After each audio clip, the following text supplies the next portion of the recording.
Hello everyone, good morning. আশা করছি তোমরা অনেক ভালো আছো, সুস্থ আছো। আজকে দেখো মাছ দিয়ে শুরু করলাম আমার ব্লগটা, তোমাদেরকে মাছ দেখিয়ে। তো আজকে তোমাদের দাদাভাই সকালে এনেছিল চিংড়ি মাছ আর একটু এনেছিল তেলাপিয়া মাছ। তো আজকে কিছুটা করবো, কিন্তু চিংড়ি মাছটা কালই হবে, তেলাপিয়াটা আজকে কিছু করবো, কালকের জন্য কিছু রেখে দেবো। তো এই যে আমি এখানে কড়া বসিয়ে দিয়েছি, মাছটা ধুয়ে এনে আর তারপর রেখে যে বাকিটা যে করো বাদ বাকিটা তুলে দিয়েছি। দিয়ে এখানে দেখো মাছের জন্য কড়া বসিয়ে দিয়েছি। আর কড়াটা আমার সকালে রান্না হয়েছে, সেই জন্য এই দুর্দশা, না হলে কড়াটা পরিষ্কারই ছিল। সকালে তো তোমাদের দাদাভাইয়ের জন্য বানিয়ে দিয়েছি, আর এখন আমাদের জন্য এটা করছি, কারণ আমি সেই মুহূর্তে সব মাছগুলো ধুয়ে উঠতে পারিনি। তো সেই জন্য তো দেখো এখানে মাছটা সেই 14 বার আমি তুলছি, বারবার পড়ে যায়। যাই হোক, মাছটা ঘেঁচা আমার ধৈর্যের পরীক্ষা নিচ্ছে, তাই না? তো যাই হোক, এ দেখো আবার মাছগুলো দিয়ে দিলাম, বাদবাকি যে পিসগুলো ছিল তো দিয়ে ভালো করে ভেজে নিয়ে একটুখানি মাছের ঝাল বানাবো। বাদবাকি রান্না হয়েই গেছে, ভাত হয়ে গেছে, তারপর হচ্ছে সয়াবিনের তরকারি, আর এখন হচ্ছে মাছটা ঝাল করে নিলেই রান্নাটা কমপ্লিট হয়ে যাবে। তো দেখো ঝালটা বানানোর জন্য মাছগুলো ভেজে তুলে নিয়েছিলাম, তার মধ্যে একটু আদা রসুন পেঁয়াজ এগুলোর পেস্ট দিয়ে দিলাম, যেটা সকালেই করা ছিল। আর এখন তার মধ্যে একটু হলুদ গুঁড়ো, লঙ্কার গুঁড়ো, একটু নুন, চিনি দিয়ে, মানে হালকা চিনি বলতে একদম অনেক চিনি না, হালকা চিনি, একদম 2-4 দানা গুনে গুনে দিলে কি হয়, কালারটা ভালো আসে, প্লাস টেস্টটাও ভালো আসে। টেস্টের যে মানে যে ব্যালেন্সটা একদম ঠিকঠাক থাকে। তো যাই হোক, প্রতিটা তরকারিতেই 2-4 দানা চিনি দেওয়া অবশ্যই প্রয়োজন, কারণ যদি 2-4 দানা চিনি তোমরা দিয়ে দিতে পারো, তাহলে সেটা আলাদাই টেস্ট আসে।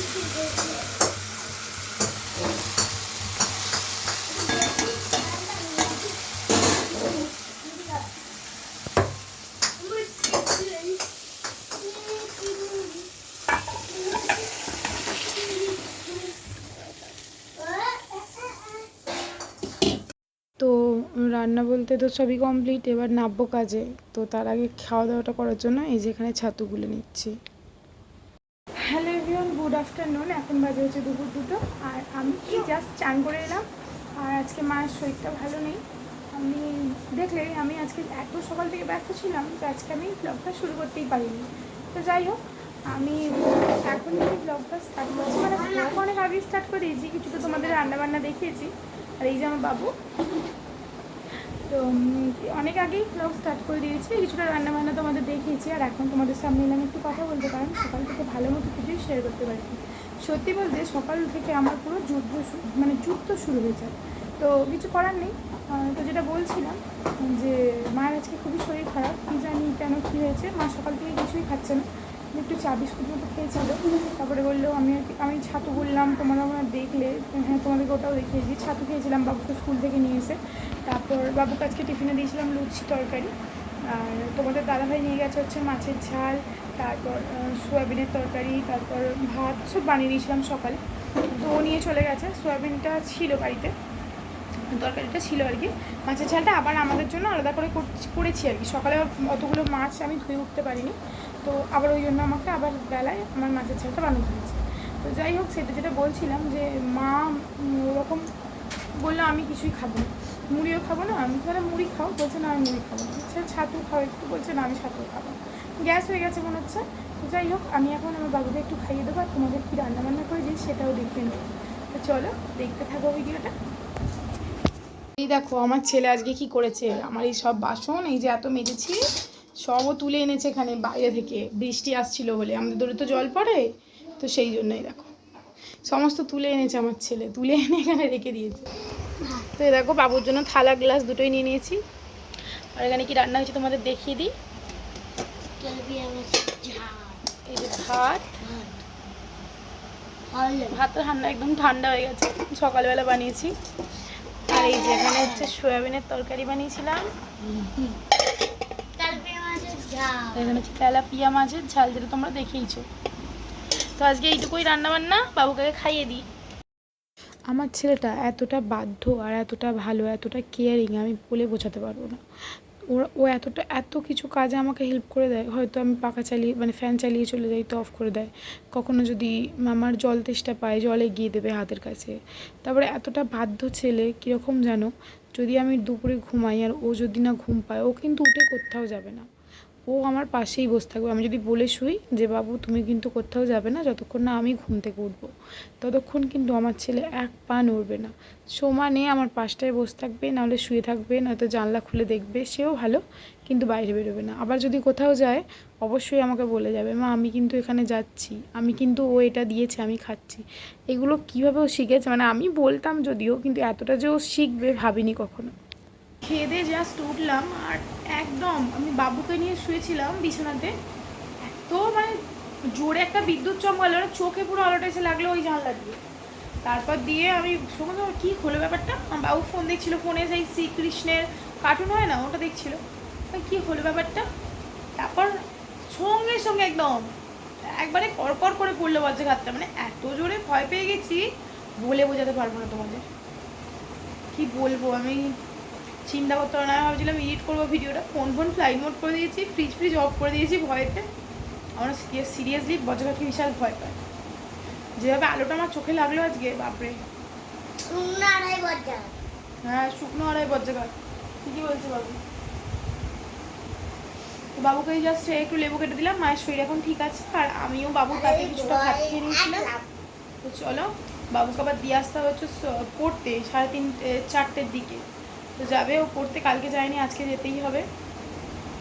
তো চলো আমিও ভিডিওটা এডিট করে ভাবছি ভিডিও পোস্ট করার টাইমটা চেঞ্জ করবো আজকে, দেখি বাবু। এমনি আমার ছেলেটা প্রচুর দুরন্ত বললে মানে কি, বাচ্চারা তো ছটফট করবেই, এইটুকুই ওর মধ্যে মানে বাজে যে ও একটু ছটপটে। তো বাচ্চারা যদি ছটপটে না হয় তাহলে মানে এটা আমরা মায়েরা বা বাড়ির লোকেরা বিশ্বাস করি যে সে অসুস্থ। সুস্থ বাচ্চা মানে সে ছটপট করবে, সে ছুটোছুটি করবে।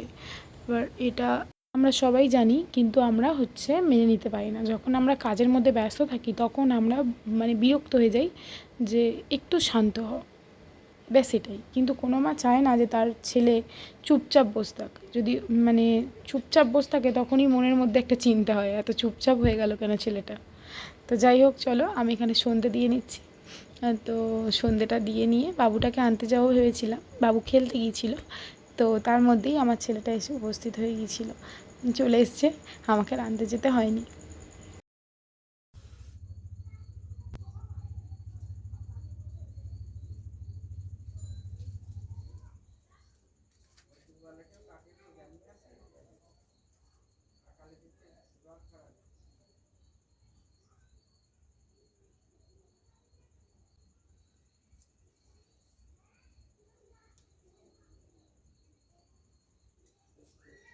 চিন্তা করছি না।